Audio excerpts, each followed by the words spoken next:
So, new area, new snackoon, and some new resources to collect. This snackoon requires some cocoa berries, the mana berries, mushrooms, and more apples.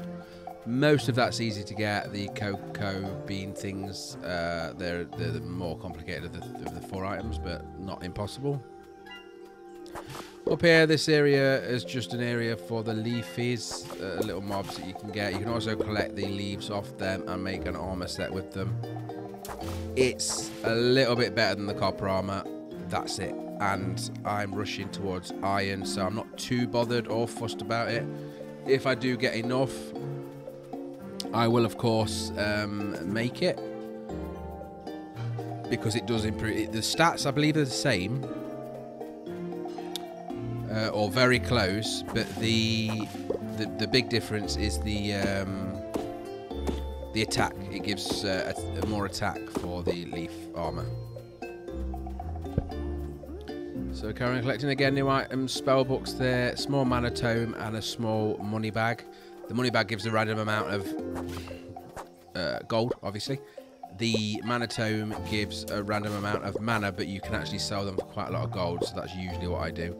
Also collecting a copper ring there, which is our second ring of the game, and that is increased attack and spell damage, which is good. Trail mix with one a lot there, a few other bits and bobs, but majority of it I don't want. The food I would likely eat, because eating certain types of different foods permanently increases your mana, as that just did there, by 2. And it permanently increases your health as well, depending on the food.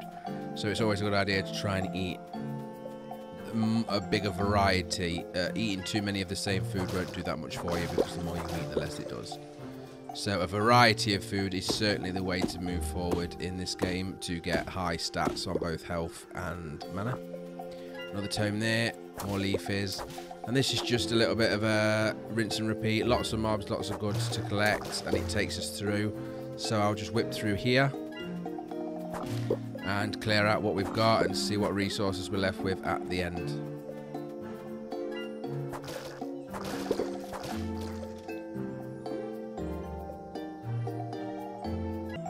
And it's then at this point that we stumble across our first boss that is in the wild, on one that blocks a passage called the Slime King. Now I do have a go here, but I am not ready to fight the Slime King on my own. Maybe with some multiplayer help it's possible, but there's just too much damage coming out and not enough damage coming out of me to actually finish him off. But I do have a go. Obviously you've got to dodge these bubbles just for your benefit if you're already there with better armor than me. Attacking him with spell damage, melee damage or range damage works. When you start getting his health down though, he will release soldiers that you have to kill ASAP. Just because they get in the way of both your attacks and also they slow you down. The puddles they leave on the floor slow you down, which means it's harder to dodge that attack. And that attack is the one that will kill you eventually. Anyway, I'm already on half health. So we don't attempt to actually kill him here. There was no way I was going to be able to do this with the amount of health I had. So I left, but that's how you get to that boss. We'll now go back down and go to the west, which was the other path we had that we didn't follow to come here. Take a little shortcut down these little lips, straight here, but I am going to go and quickly kill all of the mobs again that have respawned. And then exploring to the west, as I said, takes you to this, where the forest changes and a lot of the items change as well as the logs. If you go over to the far left or west, you'll see it's not allowing you to move on there. That is the second place you go to that you unlock, but as of yet this path is blocked for us. You can still fish in the stream down there. You can maybe farm that log, the hardwood there if you want, but predominantly you're not supposed to go that way up until you get to that second island or location as it's called. So the next day, another one, and a foggy one at that. Some new weathers on this I'm seeing that I haven't seen since previous. Going over to Cynthia, which is the love doctor, so to speak. She sells some love items to help you with romancing, but there is one on here, there, the ruby amulet. It is 8,000 gold. But again, as I've said, I'm going to fighting. It increases your health by 15 HP, and it increases your health regen by 0.1 per second. And we didn't have a amulet slot anyway, so as you can see, we're now up to 75 health. And we also have some health regen coming from that too, which is critical because in fights, as long as you can kite things, and by kite I mean dodge, you're able to then heal up. So over to Tonya to finish that quest. You can get a speed potion from her or some more gold. As we've just spent 8,000 gold, I'll take the gold. You can see that the hearts are going up now. I'm not concentrating on the relationships on purpose. It's not something I do. Once we get to the second part of the mine, I usually find that I get a lot of diamonds. Also, you can get a diamond from helping a tortoise turn itself over or a turtle on the beach. So I like to use diamonds. I am a bit lazy when it comes to that sort of thing, and I was on Stardew Valley as well. I just give everybody diamonds. Everybody likes diamonds. It works. It might not work as well as if you give them their favourite thing per se, but everybody likes diamonds, right? So, right, we also got the 2 keys I mentioned previously. So we've jumped straight to floor 10, which will allow us to use a copper key to go through this final gate for the copper 10 levels, the first line of levels. And then will take us to the main gate. And then same again to the main gate, which is we've not got past this before. We can then use a copper key and get to level 11. And we are now on the second row. The process starts again. You can get through these 10 levels by getting the rusty keys. Predominantly you're after iron in these levels. Probably adamite near the end, if that's what it's called. I can't remember what it's called. I'm sure it's called adamite or something similar. Yeah, and then it's just a case of you get enough iron to make real iron keys, and then you can use them keys to unlock these levels permanently and rinse and repeat until you get to the 50th level.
And it's adamant ore. There you go, you can see it down there. And we got the last rusty key. So this is floor 20 going into the reward area again, and it's a slightly different one here. So as you can see, there is our reward chest, so we'll go and open that.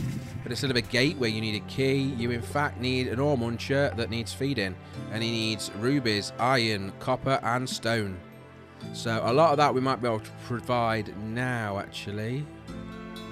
Let's see, we've certainly got the rubies, right? We've got 7, we need 2. Copper almost, we're 6 short, and iron done. So we have to fully feed him to get past there, so we're just short of some, and there's some good items there. Another copper ring, which is the same as the one we already had. They're not different variants. 1,000 gold and some other bits and bobs as well. Just checking to see if 2 copper rings are better than that ring that we got previously. If it wasn't, So that'll be something I sell. So on that note, other than getting the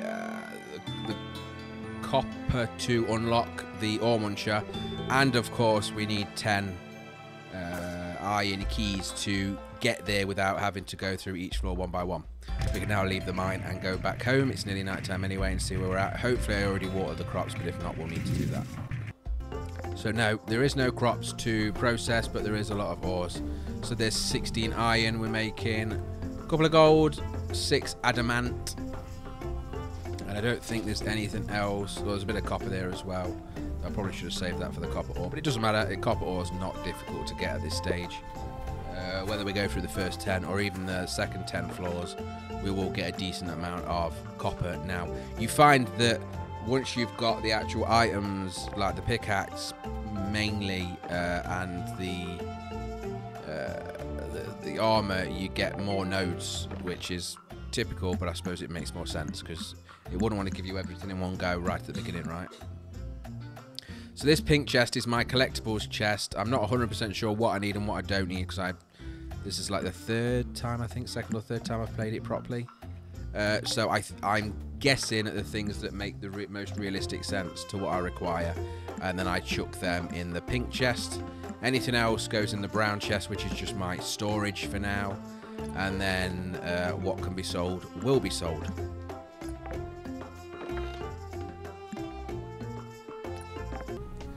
Okay, so I've done down below, you can see there's a nice big area now tilled for a field. This is my main field that I'm going to be using, hopefully. Just clearing out this hardwood log to extend the path, because I think at the minute anyway that's going to be where we go. You can see over at the furnace that there is some iron ingots ready, and also what looks like an iron sword has been finished as well. So that will give us a bit more damage moving over, because going east there are a lot higher level mobs that you need to kill to get the resources for specific quests. I think the first ones I encountered that actually did a decent damage were monkeys that throw bananas. As daft as that sounds, they hurt. So that's an interesting one to be ready for. But luckily you can use your range attack to protect you from that. You spell, that is. I've got the fireball. So looking here, I've realised that I actually put that chest down one block over to the left too far, which meant I couldn't walk past it. So I'm just resetting that. And then I'll put that stuff back in there and we're good to go. So up to the barracks to do a bit of questing. Rosa, which is the main person in the barracks, I think she's the leader of the military, or at least one of them. She just wants us to hit 5 dummies, or sorry, a dummy 5 times with our sword. So we will do that nice and easy. Again, I'm using the iron sword, so we're quite a lot more advanced, and you probably could have come here sooner. But like I say, I'm doing it in a roundabout way. This is certainly not a speed run. It's supposed to be an enjoyable run. Again, the same, but with a jump attack, which gives a higher chance of crit. And then finally, she gives us a crossbow. And this is how you get your first crossbow. And you just have to hit the dummies 5 times with a crossbow. So we'll do that too. Nice and easy. Not as much damage as the sword, of course, but the sword is upgraded and the crossbow is the lowest one in the game. You can then, as a reward, gain a copper sword, which we've already upgraded past that, and then the crossbow permanently, which is, of course, what we did.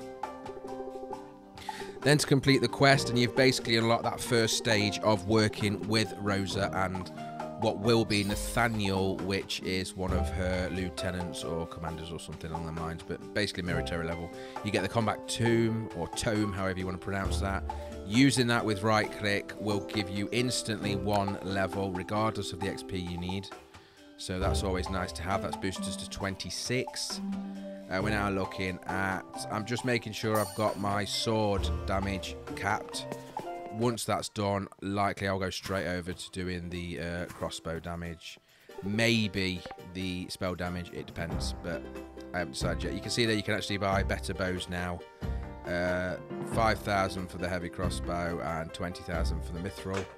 Nowhere near, I can afford the heavy crossbow, but I am not spending money on that now. I don't need it. I've not come across anything where I need to do that sort of damage anyway, so it's not important at this minute in time for us. Especially when I need that gold for a lot of seeds.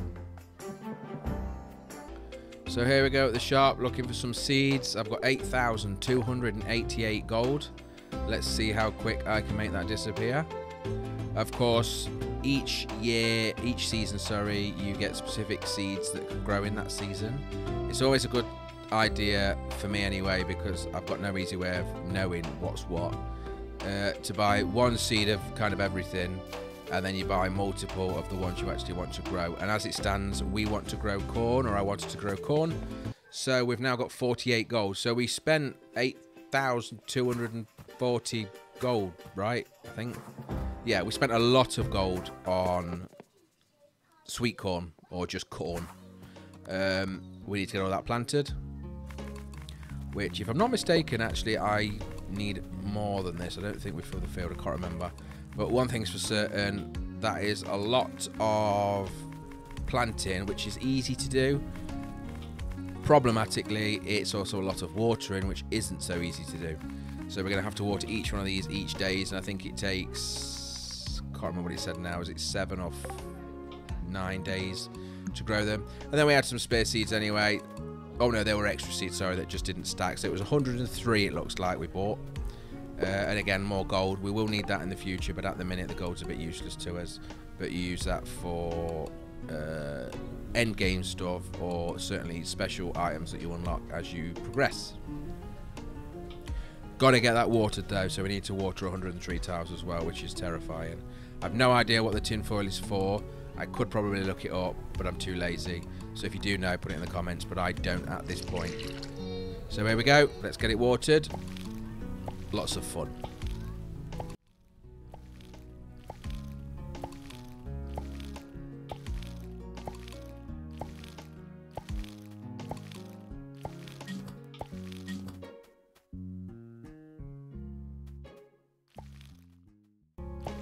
And 3, 2, 1. So that should be, I mean, there is an extra one there, but technically that's 103 corn planted and watered for that first day.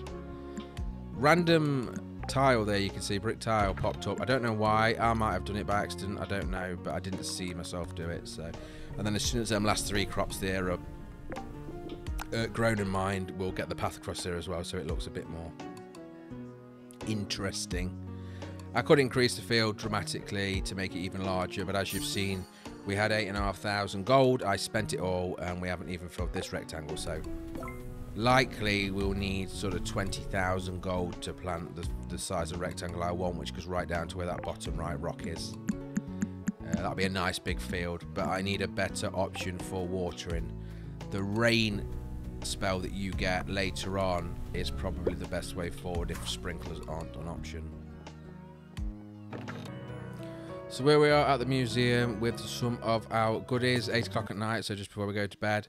But what's actually happened in between the last comments I made and now is that I've actually established there is mods for this game. Now, for those of you that knew that already, well done you, I didn't know. And there are some mods that I've installed that are, for me, game-changing. One is to tell you what you have in terms of the resources. As you can see, all of them resources have been filled in. So it tells you on all the items what you need them for, if you're going to need them for a collection, and if not, and then obviously you can sell it if you don't. Also, it allows me to, when I just walk in the museum, it places them for me to save me having to do that, which is nice. But there are a couple of other things as well. So there are mods around the sprinklers. So there wasn't sprinklers, but there is now, but they are expensive. And then a few others. I'll put the mods in the description. You have to get them from Nexus Mods, so it is a bit more of a manual process, but it's reasonably easy. If at all you want me to do a tutorial on how to do it, or likely I will anyway with the mod overview that I'm using. At the minute, none of the mods are sort of cheap mods. They're just adding items to the game or making things easier to manage. One of the things that I always struggle with in this sort of game, and Stardew Valley the same, is the collectibles. So this breaks that, because on every item, when you put your cursor over it, you will see that there is a, if it's a collectible, it tells you it's a collectible and where you need it. So if it isn't, it won't tell you it's a collectible, and therefore you know you don't need to hold on to it. And that's what makes the pink chest now perfect every time, because I know exactly what I need and where I need it for. You can see there in the pink writing, the Dryad altar is an end game collectible, so I'm not saving for that at the minute. So there I am ignoring those. But for the one that we just did in the museum, I'm looking through now, you can see, and I'm just checking. But if anything pops up that's required in the museum, I'll take it. If not, we're good. Right, so before we go into the next day, I'm just going to get these planted, but we're going to end the episode here because that's around the 20-minute mark. So, thank you very much for watching. If you liked the video, please click like. Any comments are welcome. I'll, of course, put the mods in the description of this video, just to reiterate, and hopefully get a tutorial out on how to actually install them. Yep, thanks again. Take care. Goodbye.